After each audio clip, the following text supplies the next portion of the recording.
Welcome to my channel online career platform. I am engineer Krishna Mohan Bharti. आप तमाम दोस्तों का स्वागत करता हूं। जैसा कि आप तमाम दोस्तों को मालूम होगा कि सीटेट का ऑफिशियल आंसर की आ चुका है और बहुत सारे विद्यार्थियों को इसका आंसर की मिलाने में काफी दिक्कत होता है। तो आज हम आपको बतलाएंगे ए टू जेड इंफॉर्मेशन की आप सीटेट के आंसर की को कैसे मिला सकते हैं और यहां पर किसका क्या मतलब होता है और नहीं होता है। चलिए सबसे पहले हम समझते हैं, जैसे ही आप सीटेट की वेबसाइट पर जाएंगे तो आप जो है वहां पर सबसे पहले जो भी विद्यार्थी है, अगर आप अपना रोल कोड मतलब अपना रोल नंबर और डेट ऑफ बर्थ डालेंगे तो पूरा पोर्टल खुल जाएगा और आप वहां से इसको डाउनलोड कर सकते हैं। जैसे फॉर एग्जांपल हम बात करते हैं, ये जो पेपर है ये 15 तारीख का है। कब का है? ये 15 तारीख का है। और ये कौन सा पेपर है? तो आप बोलेंगे सर ये है पेपर 2। कौन सा है? पेपर 2। अब देखिए पेपर 2 में दो पेपर होता है। एक पेपर होता है किसके लिए? मैथ साइंस के लिए। एक पेपर किसके लिए होता है? मैथ्स वाले विद्यार्थी के लिए, जिसमें मैथ साइंस होता है। और एक होता है किसके लिए? एसएसटी वाले विद्यार्थी के लिए। तो ये बात को पहले समझना है कि मैथ्स वाले विद्यार्थी मैथ्स में जाकर के आंसर को देखे और एसएसटी वाले विद्यार्थी एसएसटी में जाकर के आंसर को देखें।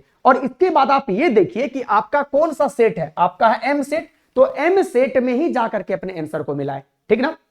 अब देखिए जैसा कि आपको मालूम होगा मेरे भाई, अब आप ये समझिए कि आपको 1 से लेकर के 30 तक में किसका क्वेश्चन रहता है? तो आप बोलेंगे सर यहां पर आता है सीडीपी का क्वेश्चन। इसके बाद में 31 से लेकर के मेरे दोस्त आपको मालूम होगा कि 60 तक में सर किसका क्वेश्चन रहता है? तो आप बोलेंगे सर यहां पर रहता है साइंस का क्वेश्चन। किसका? साइंस का क्वेश्चन। और इसके बाद में 61 से लेकर के 90 तक किसका क्वेश्चन रहता है? तो आप जानते हैं सर, नहीं 31 से लेकर के 60 तक में सर किसका क्वेश्चन रहता है? तो आप बोलेंगे यहां पर रहता है सर साइंस का क्वेश्चन, मैथ का क्वेश्चन रहता है। किसका रहता है? तो मैथ का रहता है। एक बार इसको मिला लीजिए कि 31 से लेकर के 61 तक में यहां पर रहता है सर किसका क्वेश्चन? तो आप बोलेंगे मैथ का क्वेश्चन। और 61 से लेकर के 90 तक में सर किसका क्वेश्चन रहता है? तो आप बोलेंगे सर साइंस का क्वेश्चन। क्योंकि ये जो आंसर की वाला विद्यार्थी है ये मैथ साइंस वाला विद्यार्थी है। हम आपको बता देते हैं, फॉर एग्जांपल की बात करते हैं, ये आंसर की किसके वाला है? तो मैथ साइंस वाला का है। हम आपको बोल रहे हैं, लेकिन अगर वही एसएसटी वाला विद्यार्थी रहेगा तो उसका 31 नंबर से लेकर के क्या बोलेंगे 90 नंबर तक। कितना? 31 नंबर से लेकर के 90 नंबर तक क्या रहेगा? तो आप बोलेंगे सर एसएसटी का पेपर रहेगा। लेकिन ये साइंस वाले का है, मैथ साइंस वाले का है। तो आप इसको एक फॉर एग्जांपल के माध्यम से समझ लीजिए। अब हम बात करते हैं कि ये जो विद्यार्थी होगा, अगर इसका भैया 91 से लेकर के सर जी 120 तक में ये लैंग्वेज पेपर 1 है। क्या बोलेंगे? लैंग्वेज पेपर 1 है। और ये लैंग्वेज पेपर 1 में किसको लिया है? तो आप बोलेंगे सर हिंदी लिया है। और 121 से लेकर के 150 तक में इसका है लैंग्वेज पेपर 2। और लैंग्वेज पेपर 2 में मान लेते हैं कि ये विद्यार्थी सर किसको लिया है? तो आप बोलेंगे सर ये लिया है इंग्लिश को। किसको लिया है? ये लिया है इंग्लिश को। तो ऐसे पहले आप लोग समझ लेंगे। अब इसके अकॉर्डिंग सर हम क्या करेंगे? आंसर को मिलाएंगे। चलो चलते हैं आंसर की पर। ठीक है ना? चलिए अब देख लीजिए, इसी प्रकार से आपको यहां से आंसर की आ गया होगा। अब देखिए कौन सा सेट था आपका? तो आप बोलेंगे सर मेरा सेट था मैथ्स का। तो देखिए यहां पर ये जो आपको आंसर की मिल रहा है, देखिए यहां पर लिखा हुआ है देखिए सीटेट दिसंबर 2024 क्या की एग्जाम। और कब का है? तो आप बोलेंगे सर जी ये 15 तारीख का है। कब की बात कर रहे हैं सर? तो ये 15 तारीख की बात कर रहे हैं। डेट आपको मिल गया? आप बोलेंगे सर बिल्कुल। अब देखो यहां पर है ना सेट नंबर, यहां पर सेट क्या है? एल। अब ये क्या है? पेपर 2। हम आपको क्या बोले थे कि ये जो आप आंसर की देख रहे थे वो पेपर 2 वाले का था। इसी प्रकार से पेपर 1 वाले भी मिला सकते हैं। तो ये पेपर 2 आ गया। लेकिन देखिए पेपर 2 में भी दो होता है, एक होता है सर मैथ साइंस और एक होता है एसएसटी। तो हम आपको क्या बोले थे कि आंसर की है मैथ साइंस वाले का। तो देखो यहां पर मैथ्स आ गया। तो सबसे पहले अब आप क्या कर लीजिए, अब यहां पर देखिए कॉमन बात क्या हुआ। अब मैथ्स वाले जितने भी विद्यार्थी होंगे, अब सबसे पहले क्या कर लेंगे सर जी? इसको जो है मिला लेंगे। क्या कर लेंगे? इसको मिला लेंगे। अब देखिए कैसे मिलाएंगे? तो यहां पर 1 नंबर से लेकर के जो भैया आपको क्या बोलेंगे सर 30 नंबर तक का जो क्वेश्चन दिख रहा है, क्या बोलेंगे सर 1 नंबर से लेकर के 30 नंबर तक का जो क्वेश्चन दिख रहा है ना, यहां से 1 नंबर से लेकर के सर आपको 30 नंबर तक का जो क्वेश्चन दिख रहा है, ये क्वेश्चन किसका होगा? ये क्वेश्चन होगा भैया आपका सीडीपी का। तो अब आप यहां से सीडीपी से मिलाइए। एक का अगर 2 है तो अब अपने आंसर की से मिलाइए। क्या सर आप 1 नंबर में 2 नंबर भरे थे जो कि आप अभी आंसर की निकाले थे, उसको आप व्हाट्सएप पर निकाल लीजिए। ठीक ना? और एक पेज पर जो है 1 से लेकर के 50 नंबर लिख लीजिए और वहां पर चेक करते रहिए कि आप किए हैं या नहीं किए हैं। आप बिल्कुल सही हो जाएंगे। अब उसी प्रकार से अब देखिए जैसे आप कर लिए आंसर की को, तो अब इसी आंसर की में अब 90 नंबर तक सर आपका आंसर की बिल्कुल सेम होगा। क्या होगा? बिल्कुल सेम होगा। क्योंकि सर आप मैथ वाले विद्यार्थी हैं तो आप 1 नंबर से अब 31 नंबर से लेकर के आपका जो 60 नंबर तक क्वेश्चन होगा, ये किसका पेपर होगा? तो ये पेपर होगा भैया आपको किसका? तो आप बोलेंगे सर ये होगा आपका मैथ्स का। किसका होगा? ये होगा मैथ्स का। तो आप यहां से मैथ्स को मिला लीजिए। और फिर इसी प्रकार से आपका ये 61 नंबर से लेकर के 90 नंबर तक, 61 नंबर से लेकर के 90 नंबर तक जो होगा भैया ये कहां का होगा, ये होगा साइंस का। तो आप यहां से साइंस मान लीजिए। इसका मतलब साइंस वाले विद्यार्थी, मैथ साइंस वाले विद्यार्थी का आप याद रख लीजिए कि 1 नंबर से लेकर के 90 नंबर तक का आंसर जो होगा ये इसी पेज में हो जाएगा। क्या बोलेंगे, इसी पेज में हो जाएगा। आप बोलेंगे सर कहीं से हमको कोई भी दिक्कत या कोई भी डाउट नहीं है। अब सर ये बताओ, यहां से तो 90 नंबर ही मैच किए, अभी भी मेरे पास में 60 क्वेश्चन बचा हुआ है, उसको कहां से मिलाएंगे। अब देखिए उसको कहां से मिलाना है। अब जैसे इसी प्रकार से आप आगे बढ़ेंगे तो याद रखिएगा भैया, अभी सबसे पहले यही 90 नंबर का आंसर सारे सीट का मिलेगा, चाहे आपका वो एल सेट हो, चाहे एम सेट हो, चाहे एच सेट हो, चाहे जो भी सेट हो। देखिए अब यहां पर फिर अगला आंसर आ गया ना, ये एम सेट का आ गया। वो पहले एल सेट का था, अब ये एम सेट का। अब उसी प्रकार से एम सेट वाला विद्यार्थी जो है 1 नंबर से लेकर के 90 नंबर तक का आंसर डाल लीजिए। क्योंकि साइंस वाले का तो साइंस वाला लीजिए, एसएसटी वाला एसएसटी मिलेगा इसी प्रकार से। अब देखिए सेम इसी प्रकार से जब आप आगे बढ़ेंगे मेरे भाई, तो यहां पर आपको क्या मिलेगा, एन सेट मिल जाएगा। उसी प्रकार से एन सेट वाला 1 नंबर से लेकर के 90 नंबर तक को मैच कर लीजिए। अब उसी प्रकार से जब मेरे दोस्त आप आगे बढ़ेंगे तो यहां पर देख लीजिए भैया क्या होगा, ओ सेट वाला विद्यार्थी वो मिला लीजिए अपना। अब जब ओ सेट वाला विद्यार्थी मिला लेंगे भैया, तब उसी प्रकार से फिर क्या होगा, एल, फिर क्या होगा, अब देखिए अब एल, अब यही 4 सेट था तो ये 4 सेट मिल गया। अब देखिए उसी प्रकार से सर जी अब ये एल सेट किसके लिए हो गया, एसओएस, मतलब ये एसएसटी वाले विद्यार्थी के लिए हो गया, तो वो भैया यहां पर मिला लेंगे, ठीक ना। अब देखिए इसी प्रकार से सर अब हम जो है अपना अगला पेपर कैसे मिलाएंगे, तो आप आगे बढ़िए, आगे बढ़ते चलिए। अब जैसे ही आप आगे बढ़ेंगे तो यहां पर देखो, जैसे ही आप आगे बढ़ेंगे तो ये वाला विद्यार्थी, अब देखिए अब यहां पर आ गया इंग्लिश। अब यहां से आपको इंग्लिश का आंसर आना शुरू। अब देखिए अब यहां से जो कोई विद्यार्थी जैसे एल सेट वाला है, तो अभी हम आपको एल सेट की बात करते हैं। तो एल सेट में देख लीजिए अब यहां पर आपको इंग्लिश दिख रहा है। आप बोलेंगे सर बिल्कुल हमको इंग्लिश दिख रहा होगा। तो अब देखिए अब यहां पर जो आपको 91 नंबर से लेकर के 150 नंबर तक दिख रहा होगा, तो आपको लग रहा होगा सर जी इसमें इंग्लिश तो कोई एक ही होगा ना, 30, जैसे मान लीजिए 91 से लेकर के सर जी 120 तक ही सर इंग्लिश होगा। देखिए नहीं, यहां पर 91 से लेकर के 120 तक भी इंग्लिश ही है, और सर 121 नंबर से लेकर के 150 नंबर तक भी क्या है, इंग्लिश ही है। सर तो फिर इस इंग्लिश में फर्क क्या है, याद रखिएगा इस 91 से लेकर के 120 तक में जो इंग्लिश होगा ये लैंग्वेज पेपर 1 के तौर पर जो इंग्लिश लिए होंगे। होता है ना कि सर कोई विद्यार्थी लैंग्वेज पेपर 1 में इंग्लिश लेता है तो लैंग्वेज पेपर 2 में कोई और लेता है, कोई विद्यार्थी लैंग्वेज पेपर 1 में हिंदी ले लिया तो लैंग्वेज पेपर 2 में इंग्लिश ले लिया। तो याद रखिएगा कि 91 नंबर से लेकर के 120 नंबर तक ये लैंग्वेज पेपर 1 वाले के लिए इंग्लिश है, लैंग्वेज पेपर 1 वाले के लिए इंग्लिश है।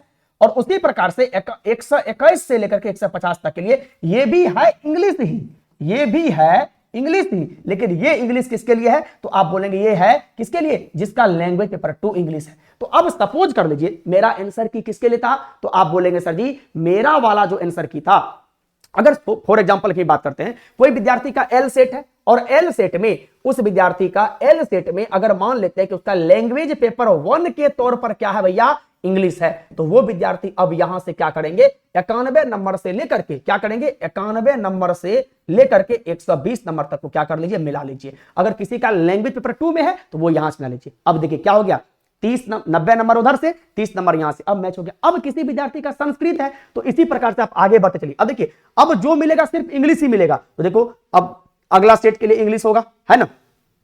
अब उसी प्रकार देखिए, है ना, फिर एन सेट के लिए इंग्लिश है, फिर अगला क्या होगा भैया, ओ सेट के लिए इंग्लिश होगा। अब देखिए इंग्लिश खत्म, अब सर जी इसके अंदर क्या होगा, फिर हिंदी आ गया। देखिए आ गया उसी प्रकार से हिंदी, ऐसे आंसर को मिलाना है। अब देखिए सेम यहां पर हिंदी, अब ये एल सेट वाले की ही बात कर रहे हैं, तो फॉर एग्जांपल मान लीजिए अब उसी प्रकार से सेम एग्जांपल यहां पर भी होगा।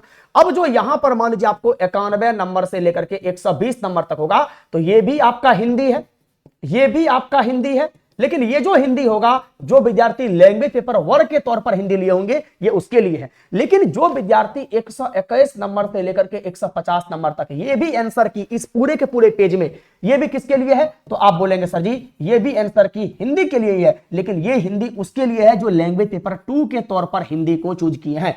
अब आप बोलेंगे सर ये हम कैसे जाने, तो जब आप फॉर्म भरे होंगे तो आप उस समय में चूज किए होंगे कि लैंग्वेज पेपर 1 में क्या लेंगे और लैंग्वेज पेपर 2 में क्या लेंगे। तो जो विद्यार्थी लैंग्वेज पेपर 1 के तौर पर लिए हुए हैं हिंदी को वो 91 से लेकर के क्या करेंगे 120 तक बना लीजिए, जो लैंग्वेज पेपर 2 के तौर पर लिए हैं वो 121 से लेकर के 150 बना लीजिए। इसी प्रकार से आप ध्यान में रखना कि आपका सेट कौन सा, जिसका एल सेट है एल सेट से मिलाइए। अगर किसी का एल सेट नहीं है, उसको लगता है कि सर जी जैसे आपका जो आंसर की था वो कौन सा था, एम वाले का, तो आप यहां पर एम में आइए और एम पेपर में क्या कीजिए उसी प्रकार से मिलाइए। ऐसे करके आप 150 में से 150 क्वेश्चन को क्या कर सकते हैं, मिला सकते हैं। यहां तक तो सारा बच्चा काम कर लिए होंगे। अब सबसे बड़ा प्रॉब्लम आता है कि सर जी एगो बात बताइए, हे क्या दिया हुआ, हे क्या दिया हुआ, ये तो कपाड़ खाने वाला चीज दिया है सर जी, यही तो मेरा कपाड़ खा रहा। अब बोलेंगे रे का रे भैया, तो बोलेंगे सर जी कि ए नंबर हम देखते हैं कि जैसे मान लीजिए हम आपको फॉर एग्जांपल की बात करते हैं, हम आपको फॉर एग्जांपल की बात करते हैं कि एक नंबर हम क्या बोलेंगे सर, एक number, 2 number, 3 number, 4 number, 5 number, 6 number, 7 number, 8 number, 9 number, 10 number. Sir इसका ए दिया हुआ है, इसका सर सॉरी इसका सर, अरे भाई जैसे मान लीजिए 1 नंबर हो गया, 2 नंबर हो गया, 3 नंबर हो गया, 4 नंबर हो गया। सर इसका हमको फॉर एग्जांपल बात करते हैं, एक का आंसर 1 दिया हुआ है, 2 का आंसर जो है 1 दिया हुआ है, 3 का आंसर जो है सर जी हमको दे दिया ए, और कहीं पर सर जी 4 का आंसर दे दिया क्या, इसका आंसर दे दिया जेड। सर इसका मतलब क्या होता है, देखिए अगर आपके आंसर में जेड है तो इस जेड का मतलब होता ऑल, जेड का मतलब क्या होता ऑल, इसका मतलब आप कोई भी अगर आंसर लगाए हुए हैं तो आपका सारा आंसर सही होगा। फॉर एग्जांपल हम एगो क्वेश्चन दिया आपसे और एक क्वेश्चन का ऑप्शन है, एक है ए, एक है बी, एक है सी और एक है डी। अगर कोई विद्यार्थी ए मारा है, कोई विद्यार्थी मान लीजिए इसको बी मार दिया, इसे कोई एक राम नाम का विद्यार्थी है तो राम मार दिया ए, श्याम मार दिया है बी को, और कोई एक घनश्याम नाम का विद्यार्थी है या रवि नाम का विद्यार्थी है वो मार दिया सी, कोई सोनी नाम का विद्यार्थी है वो मार दिया डी। तो अगर मान लीजिए सर जी आपके आंसर में कहीं पर जेड लगा हुआ है तो जेड का मतलब होता ऑल, मतलब चारों में से चारों ऑप्शन या तो सही हो सकता है या तो चारों में से चारों ऑप्शन क्या होगा, गलत हो सकता है। इसका मतलब अगर आपके आंसर में जेड लगल है आप, और अगर आप इस आंसर को टिक करके आए हुए हैं तो याद रखिए आप कुछ भी टिक किए हैं, चाहे वो ए हो, चाहे बी हो, चाहे सी हो, चाहे डी हो, आपका सारा का सारा आंसर क्या होगा, सही। सबसे ज्यादा विद्यार्थी को दिमाग खाने वाला टॉपिक यही था। सर जी हमरे आंसर में ए लिखा हुआ है तो ए का मतलब क्या होगा, देखिए ए का मतलब हुआ है एक या तो दो। ए अगर किसी के आंसर में लिखा हुआ है तो इस ए लिखने का मतलब है या तो आपका 1 नंबर सही होगा या तो आपका 2 नंबर सही होगा। भैया इसीलिए तो बोलते हैं ना कि सीटेट का सबसे ज्यादा पेचीदा पेपर अगर कोई था तो इसी बार का था। पता नहीं सीटेट को खुद कंफ्यूजन होता है कौन आंसर, मतलब अभी सीटेट खुद डाउट में है कि हम 1 नंबर को सही लगाएं या 2 नंबर को सही लगाएं, इसीलिए सीटेट नीचे में लिख दिया कि ए नंबर, मतलब हमारे अकॉर्डिंग, मतलब सीटेट के अकॉर्डिंग 1 नंबर भी सही हो सकता है और 2 नंबर भी सही हो सकता है। अब यहां पर एक एग्जांपल को समझिए, कोई एक विद्यार्थी है, उस विद्यार्थी को एक क्वेश्चन मिला, एक क्वेश्चन का ऑप्शन था A number, B number, C number, D number. अब यहां पर एक विद्यार्थी है राम नाम का, राम नाम का, और एक विद्यार्थी है सोनी नाम का, क्या नाम का, सोनी नाम का।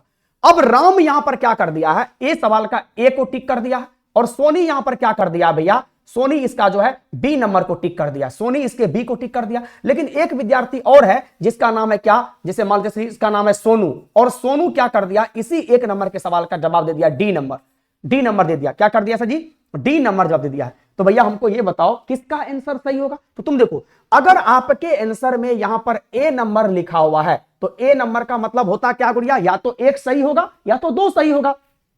रवि देखिए ए नंबर लगा, इसका मतलब 1 नंबर है, और सोनी कितना नंबर लगा, 2 नंबर, इसका मतलब रवि राम का भी आंसर सही है और सोनी का भी आंसर सही है। लेकिन ये जो सोनू है, सोनू लगा दिया डी नंबर, इसका मतलब सोनू का आंसर बिल्कुल गलत है। इसका मतलब वे सारे के सारे विद्यार्थी जो क्या बोलेंगे 1 और 2 नंबर लगाए हुए, या तो 1 या 2, अगर 1 लगाए हैं तो भी सही है, अगर 2 लगाए तो भी सही है, यही इसका मतलब होता है।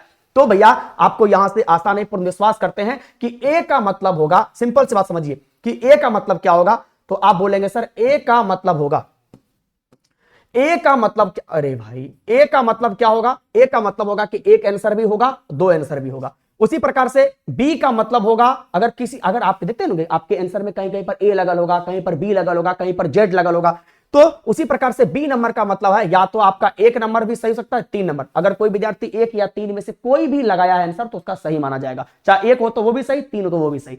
अगर कोई विद्यार्थी सी लगेले है तो अगर आपके आंसर में कहीं पर सी आ गया है तो आपका या तो आंसर 1 सही होगा या तो 4, मतलब अगर 1 दिए हैं तो भी सही है और अगर 4 नंबर दिए हैं तो भी सही है। और देखिए उसी प्रकार से यहां पर अगर मान लीजिए कहीं पर डी लगा हुआ है तो डी का मतलब क्या होता है गुड़िया, इसका मतलब अगर आप कहीं पर 2 दिए हैं तो वो भी सही है, और अगर 3 दिए हैं तो वो भी सही है। उसी प्रकार से अगर कोई विद्यार्थी ई दिया है तो ई का मतलब क्या होता है कि आपका 2 नंबर भी आंसर सही होगा, और अगर आप 4 दिए हैं तो आपका वो नंबर भी सही हो सकता है। अगर उसी प्रकार से कोई कहीं पर आपके आंसर में एफ लगल है तो इसका मतलब आप अगर 3 दिए हैं तो वो भी सही होगा, अगर 4 दिए हैं तो वो भी सही होगा, और अगर कहीं आपके आंसर में जेड दिले हैं इसका मतलब होता है ऑल, मतलब ए बी सी डी में से आप कुछ भी दिए हैं तो समझ लीजिए वो आपका सही ही होगा। समझे, ये इसका मतलब होता, और यही चीज आप लोग को समझ में नहीं आ रहा था। आशा नहीं पूर्ण विश्वास करते हैं कि अच्छी तरीके से ये बात अब आपको समझ में आ गया होगा। समझे, तो याद रखिए अगर किसी विद्यार्थी का 2 नंबर 3 नंबर से सिलेक्शन नहीं हो रहा है तो बिल्कुल आप इस बार चैलेंज कीजिए, क्योंकि बहुत ज्यादा संभावना है आपका 2-3 नंबर बढ़ने का। अगर आप हमसे पूछेंगे कि सर कितना नंबर तक मेरा बढ़ सकता है, तो हम बोलेंगे भैया 4 नंबर से लेकर के 5 नंबर तक तो बिल्कुल आपका बढ़ सकता है। आप चैलेंज कीजिए अगर 2-3 नंबर से आप चूक रहे हैं तो, ठीक ना। आशा नहीं पूर्ण विश्वास करते हैं। और जो विद्यार्थी चूक गए हैं तो याद रखिए ऑनलाइन करियर प्लेटफॉर्म आपके लिए एक बेहतर विकल्प हो सकता है, जहां पर ऑनलाइन और ऑफलाइन में 10 जनवरी से एक सीटेट का बैच स्टार्ट हो रहा है। अगर आप इस बैच को ज्वाइन करना चाहते हैं तो बेझिझक आप ऑनलाइन भी ज्वाइन कर सकते हैं, जिसका फी सिर्फ और सिर्फ 299 रुपया रहने वाला है। और आप हमारे बैच को परचेज करने के लिए ऑनलाइन करियर प्लेटफॉर्म के लर्निंग एप्लीकेशन ऐप को डाउनलोड कर लीजिए, और बाकी जानकारी के लिए आप हमारे online career platform YouTube channel को सब्सक्राइब कर लीजिए। इसी के साथ अब हम आपसे दूसरे वीडियो में मिलेंगे। धन्यवाद।